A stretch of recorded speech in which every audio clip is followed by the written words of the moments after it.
Las verdaderas aventuras del siglo XX. Aventuras que emocionaron al mundo.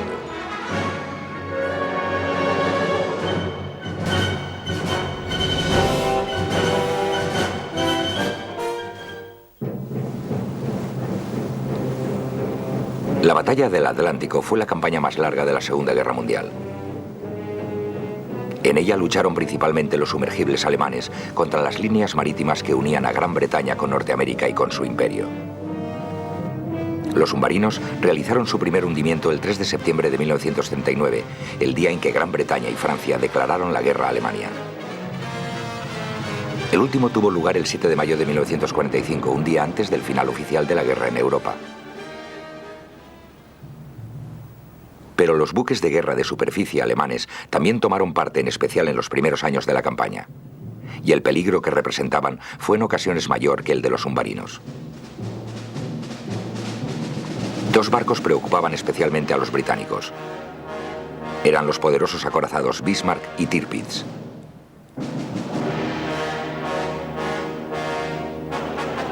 Hitler, poco después de llegar al poder, expresó su intención de construir una poderosa flota, lo bastante fuerte como para medirse con la Marina Real.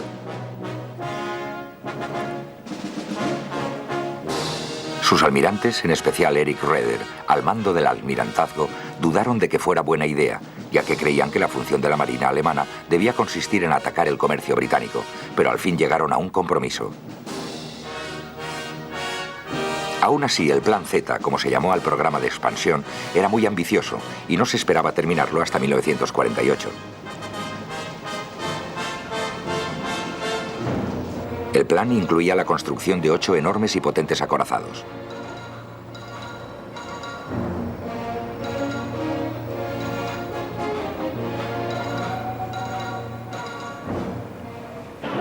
Hitler presidió la botadura del primero de ellos, el Bismarck, el 14 de febrero de 1939. Fue un momento de orgullo para los hombres que lo habían construido y para la Marina alemana en su conjunto.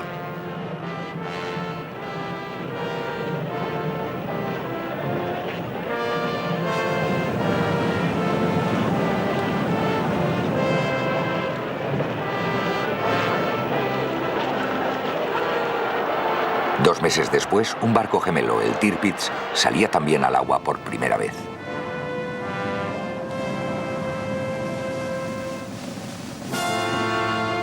Estos dos poderosos acorazados iban armados con 8 cañones de 380 milímetros, apoyados a su vez por 12 cañones de 150 milímetros y 16 de 105 milímetros. Eran el orgullo de la nueva Marina alemana. Pero pasarían muchos meses antes de que estuvieran completamente equipados y listos para atacar los mares.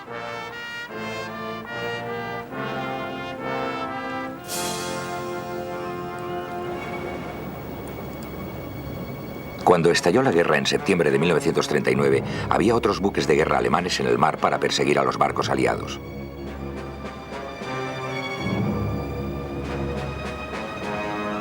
Uno de ellos, el mini acorazado Graf Spee, empezó a operar en el Atlántico Sur y el Océano Índico. No tardó en dejar tras él una estela de barcos hundidos.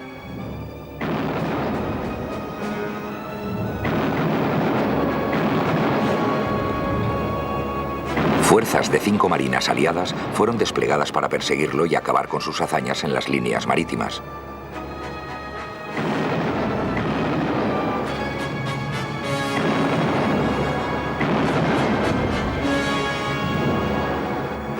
Con el tiempo, el Graf Spee quedó atrapado en el puerto de Montevideo, en Uruguay. Su tripulación lo hundió para impedir que cayera en manos enemigas.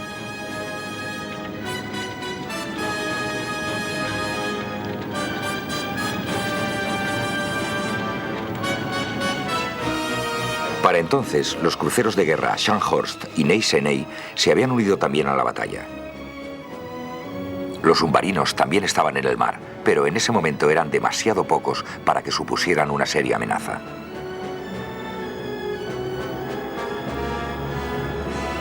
La costumbre de viajar en convoyes ayudaba a mantenerlos a raya. Pero en abril de 1940, Hitler invadió de repente Dinamarca y Noruega. Ese hecho puso fin a la tregua de la guerra en tierra, que se extendía desde la conquista de Polonia el otoño anterior. En mayo, Alemania atacó Francia y los Países Bajos. Tras 6 semanas de combates, Gran Bretaña se quedaba sola frente a Hitler.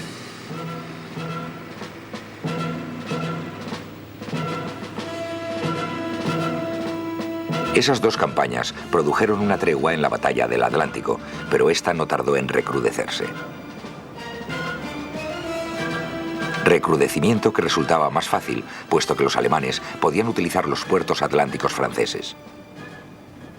Para entonces, el acorazado Bismarck estaba ya a punto de salir al mar, cosa que hizo oficialmente el 24 de agosto de 1940, cuando se dirigió hacia el Báltico.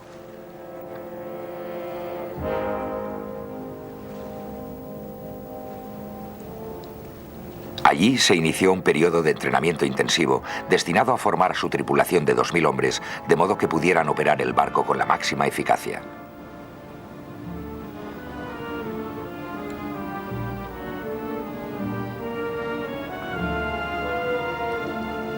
Los submarinos, que ya podían llegar mucho más deprisa al Atlántico, gracias a sus bases de operaciones en la costa francesa, comenzaron a atacar con éxito a los convoyes aliados.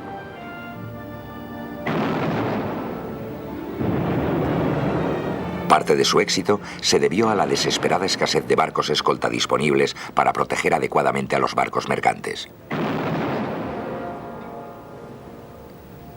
El primer momento feliz, como lo llamaban los capitanes de los submarinos, duraría hasta la primavera de 1941.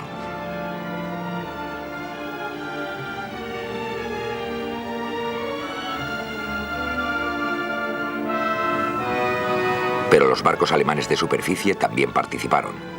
Se mostraron especialmente activos durante el invierno de 1940 al 41. El Scharnhorst y el Gneisenau enviaron 115.000 toneladas de barcos al fondo del mar durante febrero y marzo de 1941, antes de introducirse en el puerto francés de Brest.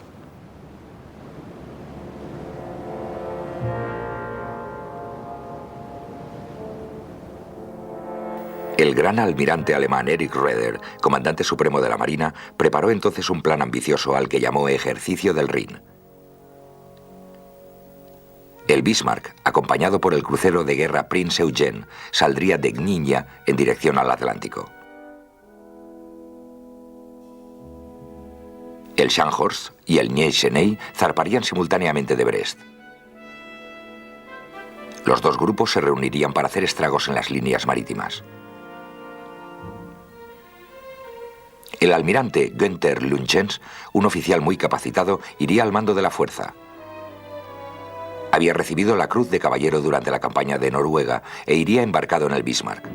Desafortunadamente, los ataques de la RAF sobre Brest dañaron al Gneisenau, pero Raeder estaba decidido a que al menos la parte norte de la operación siguiera adelante. Hitler se desplazó personalmente a Gdynia para hablar a las tripulaciones del Bismarck y el Prinz Eugen y enfatizar la importancia de lo que estaban a punto de hacer. Estaba convencido de que el ejercicio del Rin tendría un efecto decisivo sobre la batalla del Atlántico.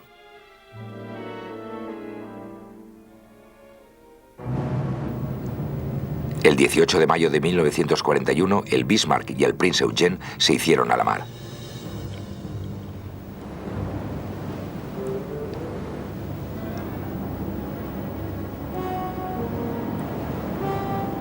Dos días después, un barco mercante sueco vio a los 2 buques y a su escolta de destructores subir el Skagerrak en su camino de salida del Báltico. El almirantazgo británico fue informado de ello en cuestión de horas por el agregado naval británico en Estocolmo. El 21 de mayo, los 2 buques alemanes anclaron en un fiordo cerca del puerto noruego de Bergen para que el Prinz Eugen pudiera repostar.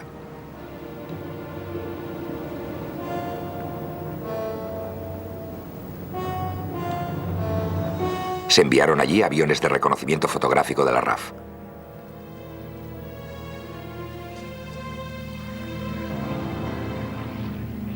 Uno de ellos regresó con fotografías de los 2 buques anclados. Parecía que se dirigían definitivamente al Atlántico. La Marina Real había desplegado ya cruceros que cubrían las líneas de aproximación del Mar del Norte al Atlántico.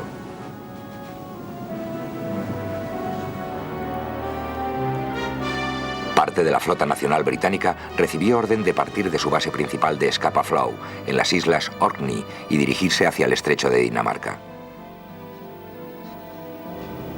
Uno de los barcos principales de esa fuerza era el recién construido acorazado Príncipe de Gales, con sus cañones de 14 pulgadas.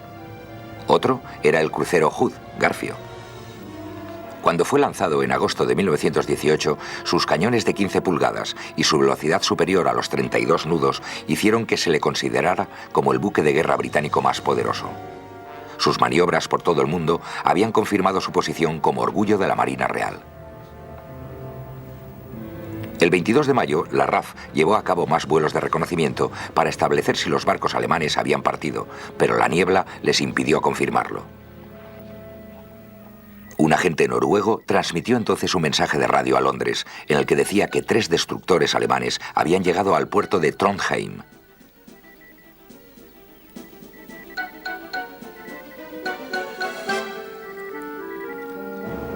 El almirantazgo británico dedujo que eran los mismos que habían escoltado al Bismarck y al Prince Eugen, pero que los 2 buques habían partido ya, puesto que en el mar abierto del Atlántico no requerían los servicios de los destructores.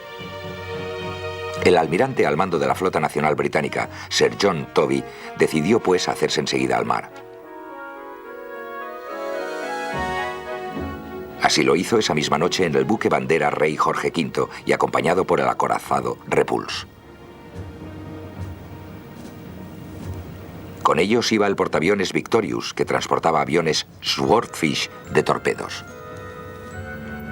Entretanto, Lutyens se dirigió hacia el estrecho de Dinamarca en la creencia de que la niebla que le habían informado había allí le permitiría salir al Atlántico Norte sin ser visto.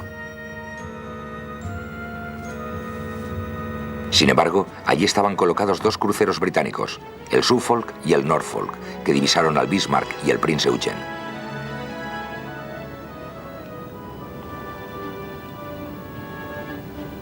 Informaron de ello al Hood y al Príncipe de Gales. Estos 2 últimos viajaron durante la noche a la máxima velocidad posible.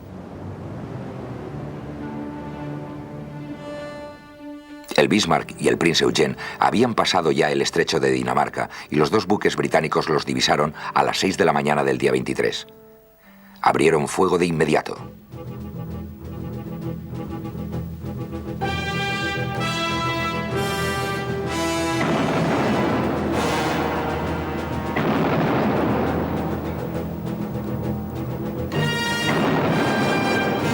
El Bismarck y el Prince Eugen contestaron al fuego, concentrándolo en el Hood.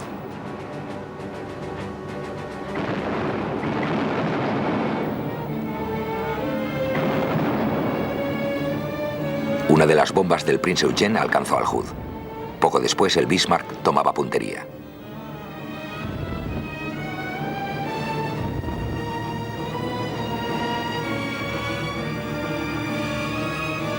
Una de sus salvas cayó sobre el buque británico, que estalló en pedazos.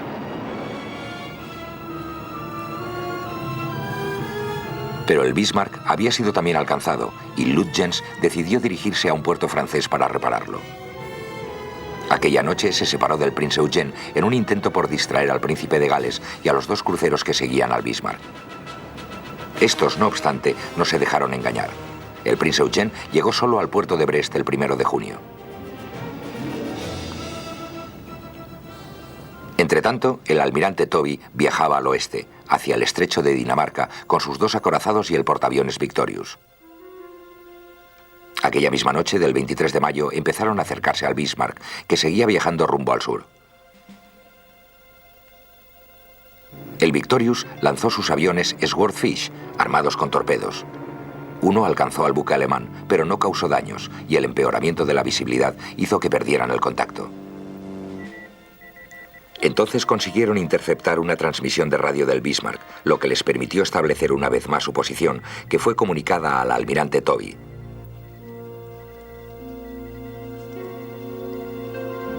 Pero el almirantazgo temía también que el Bismarck pudiera atacar un convoy de tropas que se dirigía a Oriente Medio desde Gran Bretaña.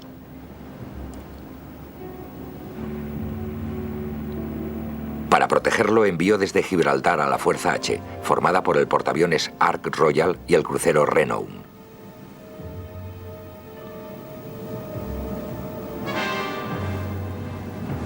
El empeoramiento del tiempo hizo que el Bismarck se perdiera de vista una vez más. Hidroaviones Catalina despegaron de su base en Irlanda del Norte para intentar localizar al acorazado alemán.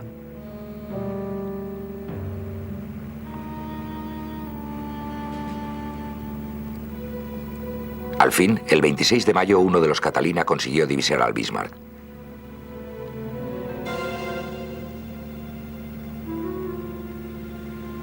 La tripulación envió de inmediato un mensaje con su posición.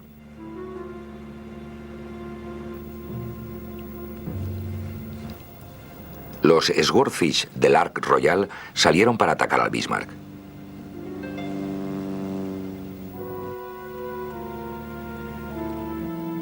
Desgraciadamente, por culpa de la falta de visibilidad, atacaron al crucero Sheffield, que perseguía al buque alemán. Fue una suerte que sus torpedos fallaran el blanco. En cuanto aterrizaron los Swordfish, se les rearmó de inmediato y recibieron la orden de atacar de nuevo.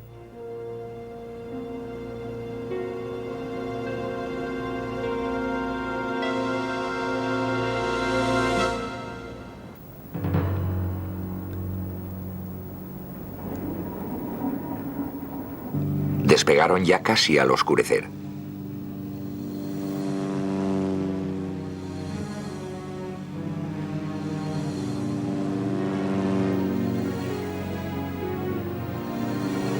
Consiguieron encontrar al Bismarck y atacaron con gran determinación. Al menos 3 torpedos alcanzaron al buque alemán. Uno de ellos averió sus propulsores de estribor y sus timones. Al amanecer, en plena tormenta, los destructores persiguieron al ya herido Bismarck.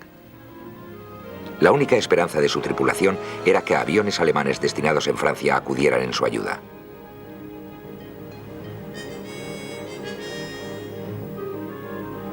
Pero eso no sucedió. Los acorazados Rodney y Rey Jorge V y el crucero Norfolk se acercaban al Bismarck desde el noroeste. Los destructores cubrían el oeste.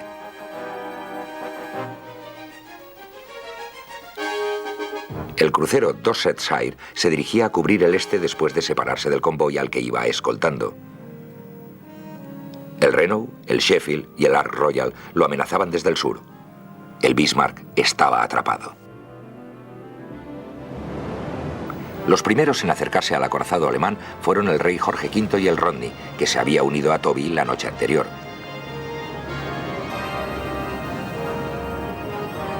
El Bismarck los vio a las 8:30 de la mañana del 27 de mayo. 15 minutos después, con el blanco claramente a la vista, abrían fuego los 2 acorazados británicos.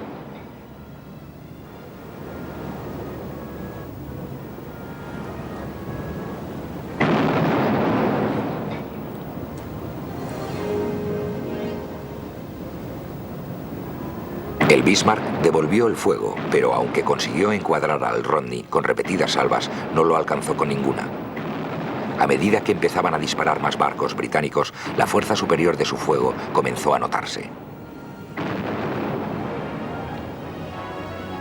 Todas las salvas caían ya cerca del acorazado alemán, y algunas lo alcanzaban.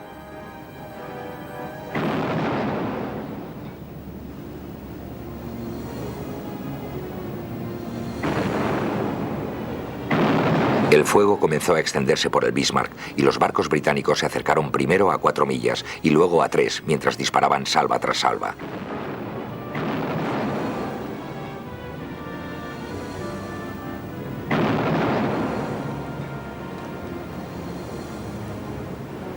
Al fin el Bismarck dejó de responder, pero su bandera de batalla seguía ondeando. Había sido alcanzado primero en sus 2 torres delanteras.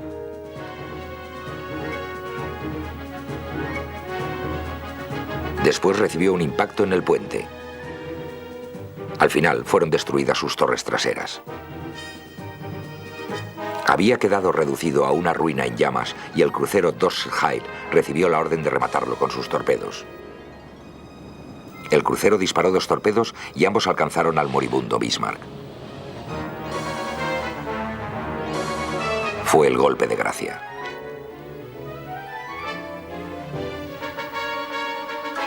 El acorazado se volcó.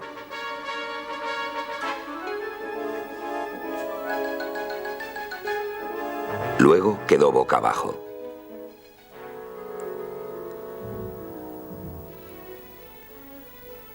Después se hundió, primero por la parte de babor, llevándose consigo al almirante Lütjens y la mayor parte de la tripulación. De una tripulación de más de 2000 hombres, sobrevivieron solo 115. Estos fueron recogidos por los británicos y llevados a Gran Bretaña, donde pasaron el resto de la guerra como prisioneros.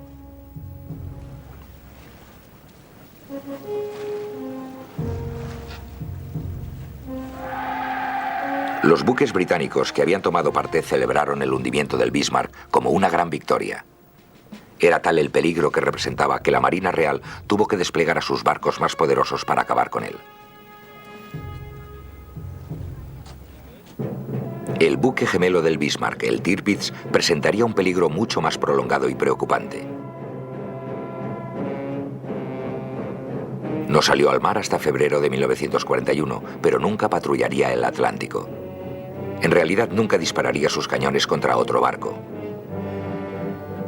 El Tirpitz fue destinado a los fiordos de Noruega. Su misión consistía en atacar los convoyes aliados que pasaban por el Océano Ártico al norte de Noruega.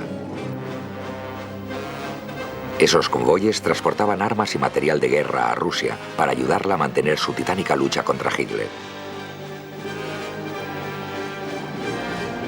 Los convoyes eran continuamente amenazados por los submarinos y aviones alemanes con bases en Noruega.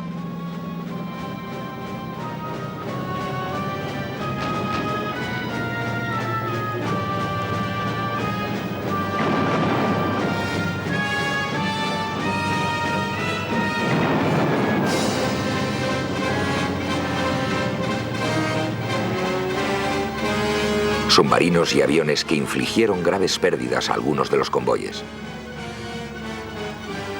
Pero el mayor miedo de los británicos era que el Tirpitz saliera de su guarida y atacara un convoy.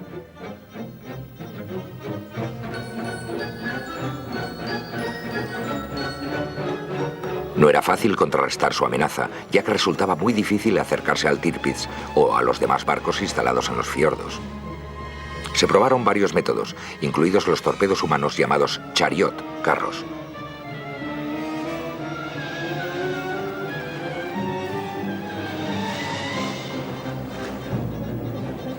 Estos fueron remolcados por el Mar del Norte, pero desgraciadamente los remolques se rompieron y hubo que suspender la operación.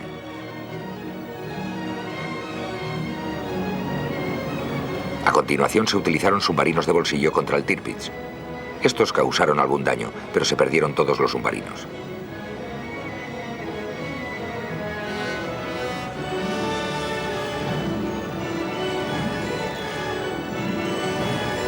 Se desplegó entonces un portaaviones.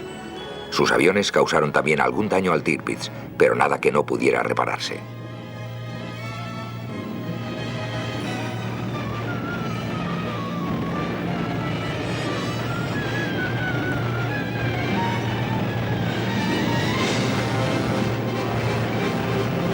Al fin, en el otoño de 1944, la Real Fuerza Aérea, la RAF, lanzó 3 ataques contra el poderoso acorazado alemán.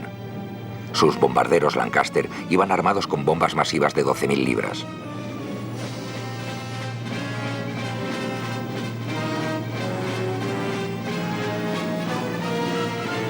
El Tirpitz sobrevivió los 2 primeros ataques.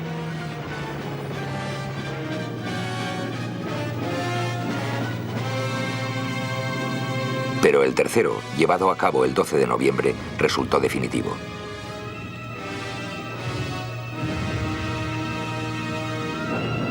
El Tirpitz fue alcanzado de modo fatal y se hundió con centenares de hombres de su tripulación.